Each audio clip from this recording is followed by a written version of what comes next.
إخواني أخواتي، السلام عليكم ورحمة الله تعالى وبركاته.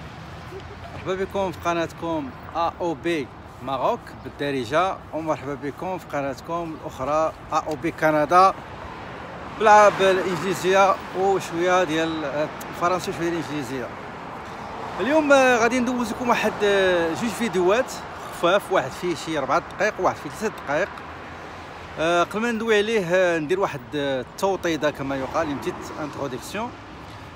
الا لاحظتوا بزاف ديال الفيديوهات درت على قبل لا لوا نيميرو 21 مشروع قانون 21 اللي خاص بعلمانية الدولة ومنع الرموز الدينية، يعني لا لوا sur la laïcité et l'interdiction des signes religieux dans la place publique dans certains secteurs publics.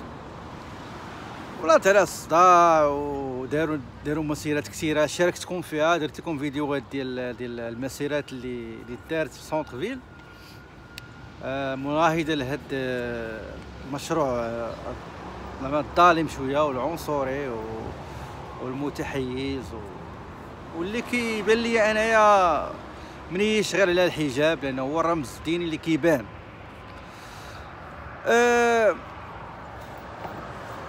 راديو كندا، تلفزيون راديو كندا من القناه، هي قناه زعما محترمه كيف ما كان الحال، كتجيب الراي والراي الاخر. وفي هذا الاطار ديال الراي والراي الاخر واحد الصحفيه قديمه تبارك الله عليها ما عندي ما يتسالها، جابت 3 ديال المحتجبات وجابت 3 ديال العلمانيات.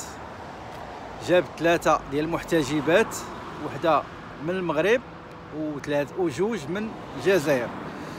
هادوك 3 ديال العلمانيات 3 من الجزائر، وحده كتقول ساكنه في كيباك هذه 37 عام، وحده 20 عام، وحده 18 عام. سبحان الله الوجوه ديالهم وجوه الجهل والحقد. ما عرفتش الشمس يعني غير سيماهم في وجوههم، غير كيبانوا لك لان هادو مساكن جاهلات وحامدين واحد الحقد اللي ما حاملوش لغير المسلم او غير المسلمه. يعني الا شفتوا بزاف ديال الحوارات ديال الناس اللي غير مسلمين ولا اللي فام غير مسلمات، كتلقاهم كيهضروا افيك اوبجيكتيفيتي، كيهضروا زعما بمعقوليه. هاد الصحفيه غتسولهم، زعما انا كنشرح لكم شي حوايج مع الراي ديالي الكومونتير ديالي انا باش ملي تفرجوا فيهم تعرفوا شنو كاين. دابا الصحفيه سولاتهم على زعما شنو هو الراي ديالكم في شنو هو الحجاب بعدا، شنو كيمثل بالنسبه لكم نتوما، هاد القانون ديال العلمانيه واش مزيان ولا خايب، شنو اللي كيبان لكم فيه ناقصو الى اخره. نفس الشيء طرحاتو على المسلمات. الاجوبه اللي كانت فريمون اجوبه ديال الجهل، يعني بين واحد المستوى منحط ديال العقل والتفكير، رغم انهم كيتبجحوا، انهم كيقول لك حنا 37 عام كلها جهل، 20 الاخرى 20 عام جهل، الاخرى 18 عام راه كلها جهل. يعني اشنو استفدتوا يا ايها الثلاثه الجاهلات؟ اشنو استفدتوا من كندا عشتوا فيها وما قدرتوش تعيشوا بلا ديفيرونس، ما قدرتوش تعيشوا بالاختلاف؟ وهما كيجاوبوا واحد الاجوبه ديالهم. انا قيت بعض النقاط، الاجوبه ديالهم يعني واحد 80% كل تناقض. نعطيكم امثله. وحده قالت لهم انا هاد الحجاب ما داخلش، ماشي من سولاتو قالت لهم 3 تشوفوهم 3 شي وجوه الجهل باين كمايات ولا شي سكيريات، طلعوا هذاك حياتهم خاصه، انا ما عنديش مشكل فيهم. سونسيل هو الدماغ هو الفكر. حنا كنواجهوا افكار، كنناقشوا افكار، ما كنناقشوش اشخاص. ولكن بس داك الشيء كاع. نعطيكم مثال. سولاتها قالت لها زعما شنو بالنسبه لك الحجاب؟ قلت لها ودي انا ما داخلاش القناعات ديالي، سي با دو مي كونفيكسيون، ما داخلش القناعه ديالي. ملي ما داخلش القناعه ديالك علاش باغا تمنعي على لي زوطخ؟ هذا باش نحكي لك انايا، اسمح لي، انا فهمتي. شي واحد جا لواحد البلاصه قهوه ولا شي حاجه، واحد التلفازه فيها شي مسلسل شحال هي ما باغاش، غتقول لهم لا حيدوه غتقوم تحد تقول لهم شوف تشعل من القهوه تقول شوف التلفازه خصك تحيدها، راه فيها هذاك ما عنديش معاه، ما كنحملش هذاك البرنامج، ما كيعجبنيش. ما عجبكش يا اما غتجلسي ديري حوايج اخرين، لان هذاك راه بارطاجي، وتجلسي بهذيك القهوه او تجلسي القهوه مع اختلافك مع الاخرين.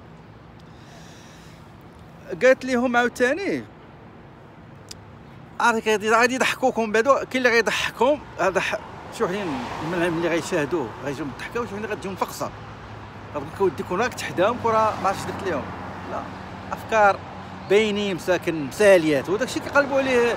اوغوزمون ان هاد التلفزيون جاب الراي والراي الاخر، جابهم هما، ومن بعد غتشوفوا الراي ديال ثلاثه ديال المحتجبات. هاد ثلاثه ديال الجاهلات قالت لهم الا دايره الحجاب ماشي هو داك لو موديل خصنا نعطي الطلبه ديالك. وشنو هو الموديل؟ هو انك مقزبه من تحت، هو انك تلقى داك الشعر ديالك كلك مخسره. شنو الموديل؟ الدري التلميذ راه يشوفك، وسبحان الله راه ما داروا حتى زفته. غتشوفوا الليميتي ديالهم 37 عام، راه كاين اللي 20 عام، كاين اللي باقا غير سوبليونت، يعني غير رومبلاسونت. الا ما جا شي واحد ما فاقش بكري ولا مرض كيعيطوا لا اجي ترومبلاسي. باش شوف سبحان الله العظيم، شوف ما دار حتى حاجه. اوكي. وحده سالات معايا قالت لهم الحجاب عمره ما كان في الثقافه ديالنا، عمره كان في المعتقدات ديالنا، ما عمره كان في الديانه ديالنا. شكون اللي جابوه غير الثوره، حيت هما بجوج غتسمعوا الهضره ديال واحد جوج متناقضين. وحده قالت لك حكا الخميني الثوره الايرانيه في 1979 فين وقعت الثوره الايرانيه، عاد جانا اما كنا مهانين في الجامعه في المدرسه، ما كانش هذا الحجاب. هادشي الاخوانيين الخمينيين الايرانيين، الثوره الايرانيه هي اللي صدراتو وجابتو لينا. وحده شنو قالت لهم؟ قالت لهم هذاك راه شعار الحجاب، واحد الشعار ديال الاخوان المسلمين، فهمتي، اللي كيحتلوا الدول ويحتلوا المدن. فين ما كيحتلوا شي مدينه ولا شي دوله، اول حاجه كيفرضوا على السكان خاصه النساء هو الحجاب. الجورناليست سولتها قالت لي الحجاب سملك شنو كيبان لك فيه؟ قالت لي هذاك الحجاب ايديولوجيه فاشستيه، زعما راه قمع وحقره وعبوديه. والصحفيه سولتها قالت لها زعما قالت لها واش راه كاين شي محتجبات كتقول بان الحجاب ايدونتيتي ديالي؟ قالت لها لا، قالت لها ليدونتيتي ديالك راه ماشي هو الزيف، هذه راه الجهله. قلت لهم لا، راه ليدونتيتي ديالك خاصها تكون هي داكشي اللي كتقدميه للتلاميذ. ايوا دا كتناقضي، خلي السيده دايره الحجاب يا غتقدم، شوفوا شنو كاين في راسها كيف كيقولوا الناس، ماشي اشنو فوق راسها، شنو داخل في راسها هي. دونك هذا راه تناقض، فهمتي. وحده قالت لهم زعما الا كنتي دايره الحجاب ما خص التلاميذ يعرفوا الديانه ديالك، ما تقول وانا كنلبس انا كومسا واش انا. وواحد القضيه نساتها هي بان انا كنعرف مدارس في القسم كامل يكفي مثلا 30 غتلقى واحد ولا جوج ماشي مسلمين، كلشي مسلمين. اي وحده في السؤال اللي سالوا معايا فيه قالت لهم زعما اش كيبان لكم في هذا المشروع 21 ديال منع رموز الدينيه؟ وحده قالت لهم راه جا مساهل وموديري، جا معتدل، خاصهم يمشيو للبريفي اللي كيزيكو بريفي تا هما يهبطوا عليهم ويمنعوا هادشي ويديروا هادشي. هادو قالت لك عاش 37 عام، وحده 20 عام، 18 عام، وما قدروش يستافدوا حاجه وحده ديال التعايش مع الاختلاف اللي هو باش معروفه بكندا وباش الناس كتجي هنايا.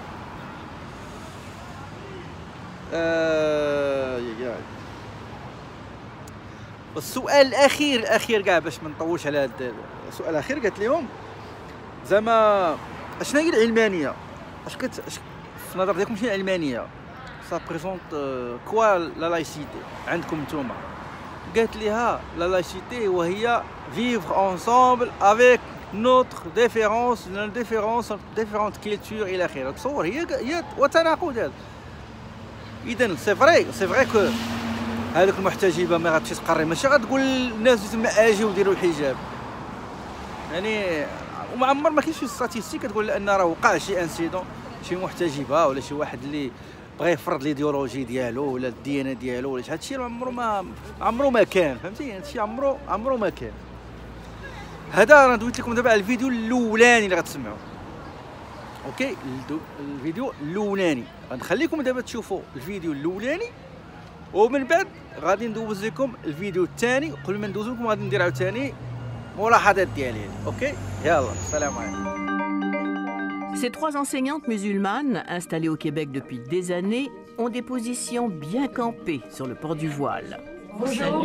Salut. Entrez. Bonjour. Merci d'être là. Je m'appelle Djemila Hadar, je suis prof de français à l'Odyssée des jeunes de Laval et j'habite à Montréal depuis 20 ans. Je m'appelle Leïla Ben Salem, je suis originaire d'Algérie. J'habite au Québec depuis 37 ans. Actuellement, je fais de la suppléance dans une école secondaire à Montréal.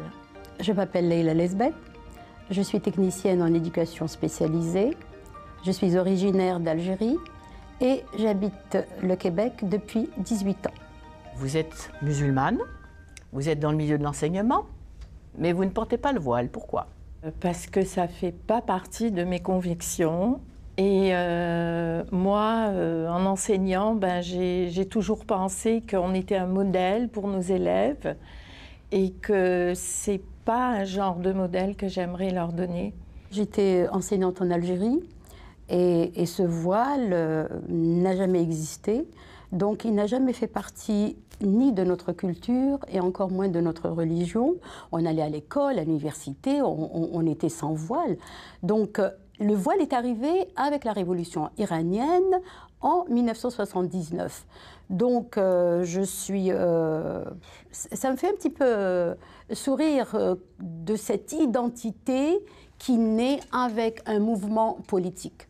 Ce voile, qu'est-ce qu'il représente exactement? Le voile, pour moi, et pour les femmes qui veulent s'affranchir, pour les femmes libres et les féministes, c'est le drapeau de l'Internationale des frères musulmans. C'est une idéologie islamiste, c'est du fascisme. Pour moi, c'est vraiment le porte-étendard des islamistes parce que c'est étroitement associé aux islamistes. Tous les endroits où ils sont arrivés, toutes les régions qu'ils ont colonisées en essayant de s'installer, c'était la première exigence envers les femmes. Comment vous réagissez à justement cette phrase-là, le voile, c'est notre identité, on ne l'enlèvera pas? Ce n'est pas le voile qui va vous donner une identité. C'est ce que vous êtes, c'est ce que vous désirez transmettre à vos élèves. C'est ça qui est important. Est-ce qu'il faut arriver avec cette loi-là ici au Québec? Je trouve qu'il est très important. Quand je suis à l'école, les enfants n'ont pas à savoir quelles sont mes croyances religieuses, quelles sont mes croyances politiques, quelles sont mes croyances spirituelles. Absolument pas. Est-ce que ce projet de loi 21 va assez loin pour vous? Est-ce que c'est vraiment la bonne chose à faire adopter? En fait, pour moi, c'est un projet extrêmement important parce que je pense que c'est l'aboutissement, enfin, de la révolution tranquille des années 60. Je dirais qu'il ne va pas assez loin. Mais je trouve que le gouvernement a été assez modéré, assez intelligent pour dire, bon, c'est un socle minimum, nous allons nous entendre là-dessus et nous allons travailler pour cela. Moi, je trouve que son projet doit être plus loin que ça, parce qu'il a mis de côté les écoles privées. Je suis désolée, même les écoles privées, on doit protéger les enfants. Pas seulement par rapport au voile, mais par rapport à comment on gère les écoles religieuses. Pour moi, en tant qu'enseignante à l'école, il n'y a ni synagogue, ni mosquée, ni église. Le sanctuaire de l'école, c'est le cerveau. La laïcité, qu'est-ce que c'est pour vous? C'est de permettre le mieux vivre ensemble, tout simplement, parce que c'est grâce à cette neutralité de l'État et de ses employés qu'on peut apprendre à vivre ensemble sans aucune distinction. Et puis la religion, ma foi, ça fait partie de la sphère privée. Il ne faut pas qu'il y ait intrusion du religieux dans les affaires de l'État. Tout ce qui est institutionnel doit être incarné avec des personnes qui n'affichent pas leur religion. Il a la majorité. Waouh! Fonce! Tu as la majorité, c'est maintenant ou jamais. مرحبا بكم مره اخرى. دابا ملي شفتوا الفيديو الاولاني دابا غندوز لكم الفيديو الثاني اللي خاص بثلاثه ديال المحتجبات اللي هما قبل ما يجيو لكندا الكيبيك كانوا كيقريو تما بثلاثه بهم كيقريو. اذا مشاو حطوا الدوسي ديالهم. وحده جات في 2000 جوج جاو في 2000 اللي في المغرب جات في 2015 وجوج جزائريات، وحده جات في 2015 وحده جات في 2016 وكانوا ثلاثه بهم في سلك التعليم. اذا مشاو هما داروا الدوسي ديال ليميغراسيون ودفعوا وقبلوهم وضحاو بداكشي اللي كان عندهم لهاه وجاو لهنا دفعوا الدوسي ديالهم كيف قلت لكم في الفيديوهات السابقه. خصك تدفع الدوسي ديالك وعطاهم ديكور مشيو قراو. مشاو يقراو، كاين اللي خدام وكاين اللي كتقرا. سولتهم الصحفيه بزاف اسئله بيناتهم زعما شنو الحجاب بالنسبه لك؟ قلت لها بالنسبه لي انا اون بارتي مني انا سي اون بارتي دو موا ميم. يعني وحده كتقول مع ناس ماشي قضيه غوليجيو ماشي قضيه، انا مقتنعه به لان هذا سميتها كيدير شي حاجه من الذات ديالي. يعني اخرى قالت لها كيسون غوليجيو ما علينا حاشا. سولاتهم قلت لهم واش غادي تحيدوه؟ قالوا لي انا ما غنقدروش نحيدوه حيت وعندهم حق. دابا مثلا انا داير هاد الكاسكيطه، دابا الا حيدتها واش غنتبدل؟ راه بقى هو اوكي، ما بقى هو واحد التلفازه مثلا ما خداماش ومغبره ومشيتي انت غسلتيها ونقيتها وقاديتيها، واش غتبدل؟ غتخدم؟ ما غتخدمش. دونك هما قالوا حنا الا حيدنا كاع داك الحجاب اشنو غيتبدل؟ حتى حاجه ما غتبدل. كيف كنا غادي نبقاو، كنا دايرين الحجاب غنبقاو نفس الشخصيه نفس القناعات نفس الافكار. حيدناه غيبقى داكشي هو هذاك، درناه غيبقى داكشي هو هذاك. وحده قالت لهم حنا انا وحده شنو قالت لهم صراحه كلام معقول. قلت لها écoutez madame quand on est allé في لونترفيو فاش مشاو يديروا لونترفيو قال لها سولت المدام، قالت لها السيده اللي كانت شاد الدوسي ديالي كدير لي لونترفيو سولتها قلت لها الله يخليك واش الحجاب ديالي غادي يخلق لي مشكل في كيبيك؟ قالت لها نو مدام soyez tranquille absolument il y a pas de problème. وقالت لها au Québec vous êtes libre, au Québec vous êtes libre. وحده قالت لهم في الاخير قالت لهم انا اللي كيبقى فيا هو ان كيفاش غنشرح الولد ديالي غنقول ليه ولدي toi tu es accepté et ta maman n'est pas acceptée. يعني هاد الموضوع ديال مشروع قانون ديال العلمانيه اثار واحد الجدل كبير وبزاف ديال المفكرين والفلاسفه الحكماء كيف كيسميهم يعني عيبوا هاد الحكومه هاد القضيه اللي داروا زربوا فيها بزاف. وانا كنظن يقدر يا اما غيتراجعوا عليه يا اما يقدروا يبدلوه، لان بصراحه ما ضد الحريه وضد يعني اللي كتكفلها لا شارت ديال كيبيك ولا ديال كندا. المهم نتمنى ان شاء الله هاد السحابه تدوز بخير وعلى خير. شكرا على المشاهده، كنشكركم بزاف وغنخلي لكم نتوما اللي تعلقوا التعاليق ديالكم خليوها ليا في لي كومونتير التعليق ديالكم على الفيديو الاولاني اللي شفتو ديال هذوك الثلاثه. حنا ما كنقصوا من حتى شي واحد، ولكن بان لي انا دوك شويه الجهل فهمتي هذوك المشكل. وانا الناس ديال هنايا انا قريت التعاليق ديال لي كيبيكوا ما خلاو ما قال لك هذوك غير جاهلات ما كيعرفوا يهضروا ما والو. تصور الناس ماشي على كل حال الحمد لله دوك غير اقليه راه ما كاينش بزاف، وراه كاين حتى عند ديالنا راه كاين ماشي كل دوله فيها بحال هاد النماذج هادو الحمد لله ماشي كثار. ولكن اللي كان الغريب في الامر هو ان الانسان كيجي من بلاد ديال الجهل وبلاد ديال التعصب والعصبيه، البلاد ديال الحريه ودير اللي بغيتي ما كاينش يدوي معاك، دير اللي بغيتي. كنتي ولد ولي بنت، كنتي بنت ولي ولد، بغيت تزوج بمراه بغيت تزوج براجل، راجل بغيت تزوج براجل، مراه بغيت تزوج مراه، غيركم هذاك غير ما تبقيش واحد اخر الحريه ديالك دير فيها اللي بغيتي طونك ما كتمش الاخرين صافي. هادشي اللي كاين. إذا شكرا بزاف وتهلاو في ريوتكم إلى حلقة قادمة إن شاء الله. كنحييكم لكم السلام عليكم ورحمة الله تعالى وبركاته. خليوا التعاليق ديالكم من بعد الفيديو الثاني تحت على الفيديو الأولاني والثاني. السلام عليكم. Bonjour. Fatima, Fatma et Inès sont arrivées au Québec avec leur famille il y a moins de 5 ans. Fatima Zahra Fouzi, d'origine marocaine. Je suis au Québec depuis 2015 et je suis en deuxième année en éducation préscolaire enseignement primaire. Fatma El Abid, étudiante à l'Université de Montréal en enseignement primaire ou préscolaire. Je suis là depuis 2015 et je suis algérienne. Inès Boutiche, originaire d'Algérie. Je suis arrivée ici au Québec en 2016. Je suis en deuxième année éducation préscolaire et enseignement primaire. Elles enseignaient déjà dans leur pays d'origine. Pour travailler ici, elles ont dû reprendre leurs études. Un choix réfléchi pour améliorer leur sort. Mais le projet de loi 21 sur la laïcité est venu jeter un pavé dans la mare.